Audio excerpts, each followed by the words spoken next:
Good evening.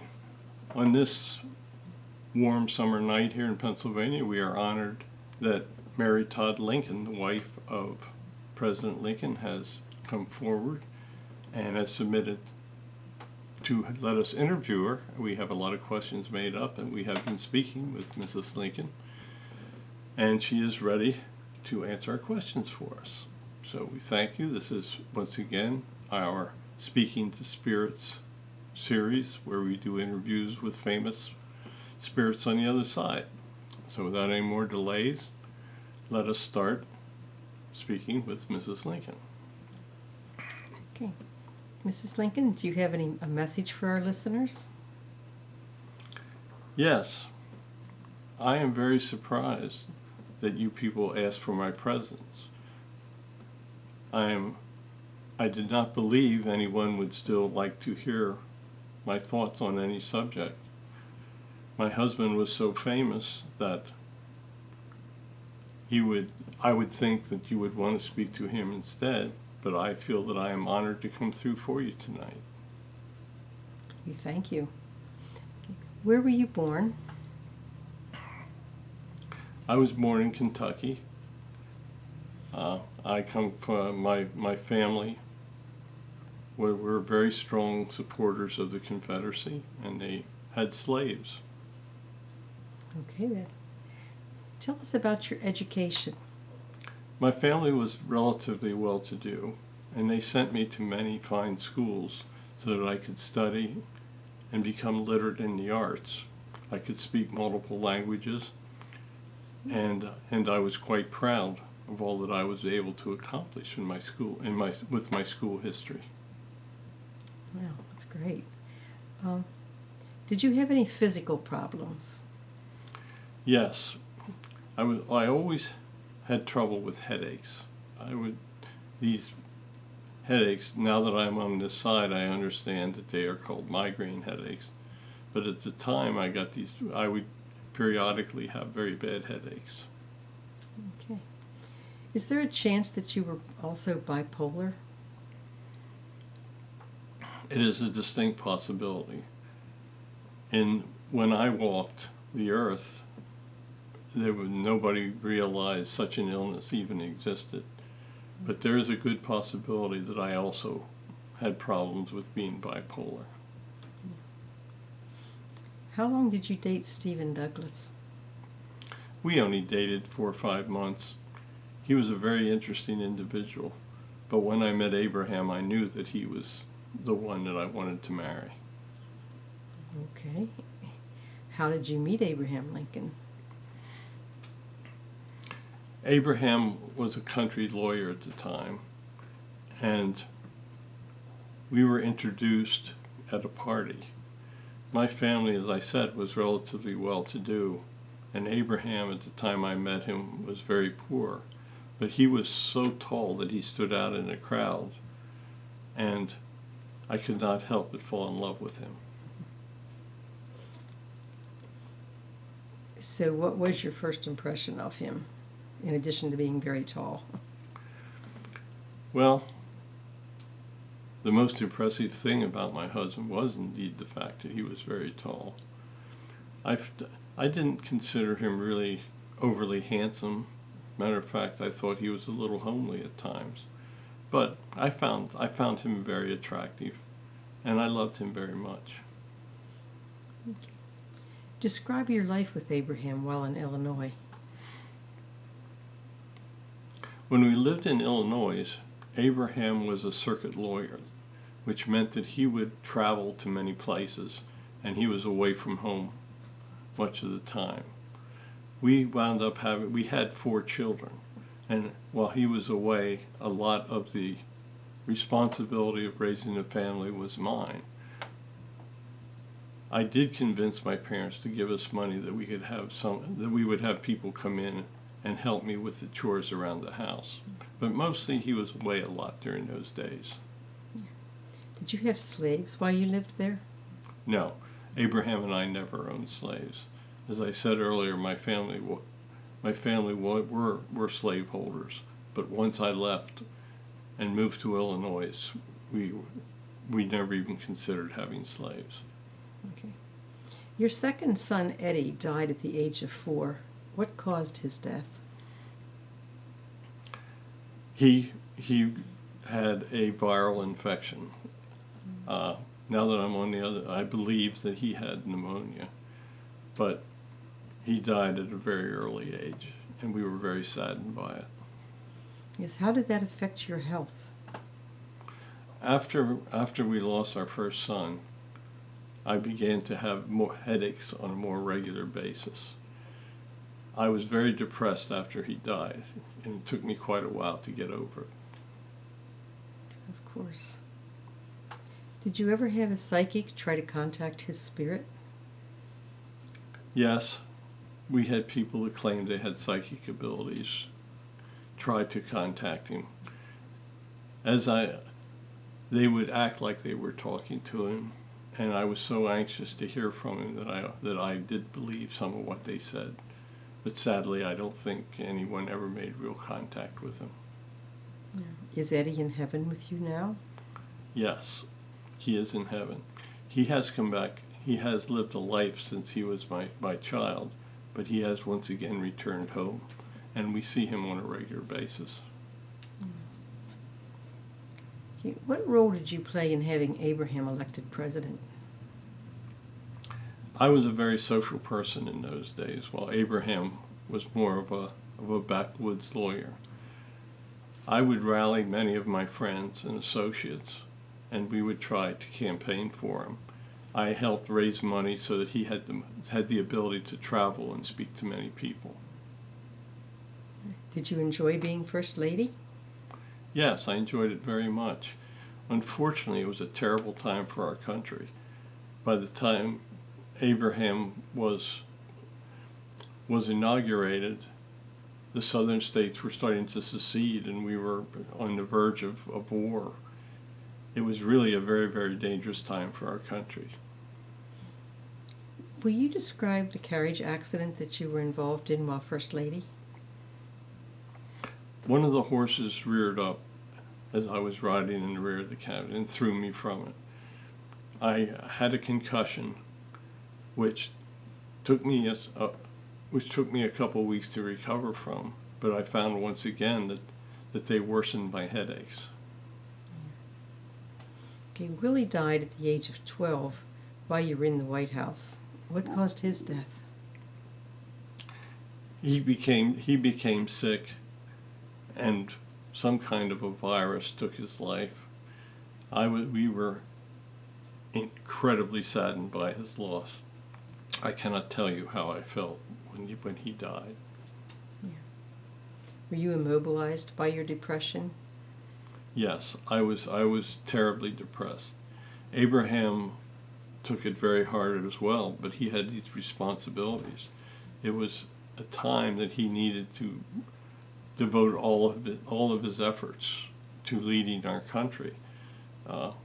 As you know, in the beginning, the Confederates were winning many battles, and he had a terrible time selecting his generals to go forth and actually fight and win.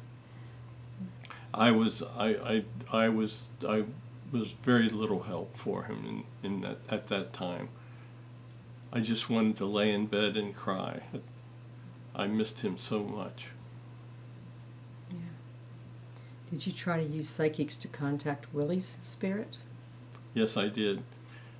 Did you ever succeed? No, I thought we did. Once again, the spiritualists of the time were telling me that they were communicating with him and they were giving messages to me. But once I get over here, I realized that they were fake and they were lying to me. I suspected they were lying at the time, but I wanted to believe what they were saying. Yeah. Is he with you in heaven? Yes, he is here as well. That's good. How did you get along with Julia Grant? Julie and I were not the best of friends. We had, I think we were jealous of each other. She was actually not a bad person. And now that we are on the other side, we get along much better than we did in life. Okay. Did Abraham have a premonition of his death? Yes, In many ways, I think Abraham had some psychic abilities. He spoke that something was going to happen to him, but he did not realize when or how it was going to happen. But he felt in his heart that he was going to be departing. Were you holding his hand when he was shot? Yes, I loved him very much, and we were just so happy that the war had ended. We were sitting watching the play, and I was afraid I was embarrassing him by how I was trying to hold his hand and show affection. He told me not to worry about it, and that was the last words he ever spoke to me. That fool Booth came in and shot him for no reason. It was just, I could not believe it was taking place. I screamed hysterically, and it was just so difficult even to remember from over here. Now that you are on the other side, do you know who planned his murder? Yes, now I know. I suspected it at the time. I did not like the way Secretary Stanton behaved as my husband was dying.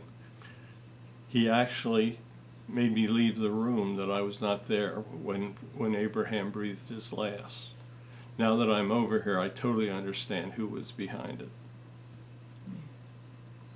Do you ever see Stanton or Johnson now that you're on the other side? No. When they came over, they were harshly judged for what they did to me, to Abraham, and our country. They have been sent to the lowest level, and I never expect to see them again. Did you try to contact Abraham using psychics after his death? Yes, I tried almost constantly. Once again, many people claimed that they were getting messages from him, but once I got over here and could speak with him, he told me that he was never able, that they were fakes, and he was never able to really come through for me. Yeah. So you and Abraham were together in heaven? Yes, we are together over here, and my headaches, depression, everything is gone, and we're really quite happy over here. Yes. Well, I have a question of my own. Are you two soulmates? I mean, have you lifed together before that time? Yes, we have been together multiple lifetimes. Now that we're back over here, we find out that we had each other included in our life plans, and some things were not as they were planned, but the fact that he and I were together were laid out by our guides before we returned. Do you get along with Robert in heaven? Oh, Robert, first of all, Robert had you committed to an asylum. What was it like in the asylum? It was absolutely horrible. I always felt that I never deserved to be there. I know that the grief of losing Abraham, my two sons, it just overwhelmed me, and sometimes the depression was terrible. But I think that he feared that I would hurt myself and commit suicide. That's why he did it. But it was just an absolutely terrible period. Thank God he realized what he had done and let me go live with my sister. Do you get along with him in heaven? Yes, I understand that what he was doing was for what he thought would be best for me. Unfortunately, what he did was no help. Will you describe heaven for us? Heaven is really a very amazing place. We have the ability to travel, to go places just by simply thinking of it. The colors are beautiful here. There's no pain, there's no suffering. And even those of us that had animosities for people when we lived, we have learned how to get over it over here. The guides work with us. They want us to know that we have to get rid of the animosities before we'll be allowed to return. But it is an indescribable place. Have you seen Jesus? I had not seen Jesus until I was asked to appear. He actually came to me and said that you and Barry wanted to speak with me, and to do an interview, and he would be very pleased if I came forward and spoke to you. Okay. What is your opinion of most spiritualists? Most spiritualists are terrible fakes. They lie to people that are grieving, and they prey upon their emotions. I know that the people that I spoke to took very serious advantage of me. They did it for money. I wish that I had not been so foolish as to have believed them. What is your opinion of us? I am utterly amazed the abilities that the two of you have. When I was asked to do this, I thought, how can there be somebody that truly can speak my words?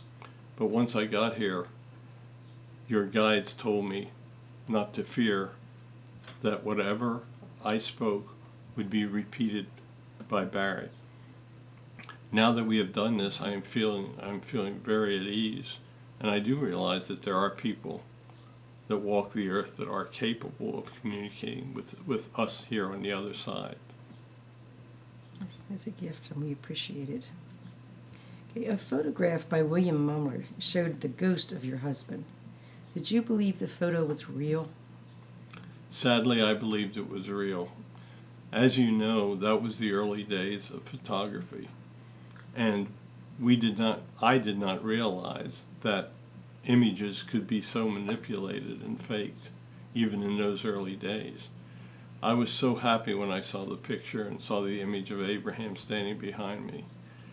Sadly, I now realize that it was also a fake, and that he took the picture to gain financial rewards for his lies. Sad. Do you ever plan to reincarnate? It is a possibility. Neither Abraham nor I are thinking about doing it at any time in the near future. I am sure that Abraham will want to return at some point. We watch over here and see all the turmoil you have in your politics, and I know he is thinking that he could be of service if he returned. For the time being, I have really no plans to come back. I am very comfortable over here. I have the spirit presences of my children, of Abraham, and many of my other family members. So there may be a time, but for now I think I am very happy where I am. Do you have a final message for us? Yes. I would like to thank all of you for hearing my words. As I said earlier, I thought that no one would be interested in what I have to say. Just know that heaven is very real. Know that God is very real, and his powers are truly amazing. You will not understand the true depth of his abilities until you return home and come into his realms. But once again, I want to say thank you. Abraham has been with me tonight, and he is very happy with what I said, and he wants to say thank you as well. So with those words, we're going to leave you. Have a wonderful day, and God bless all of you.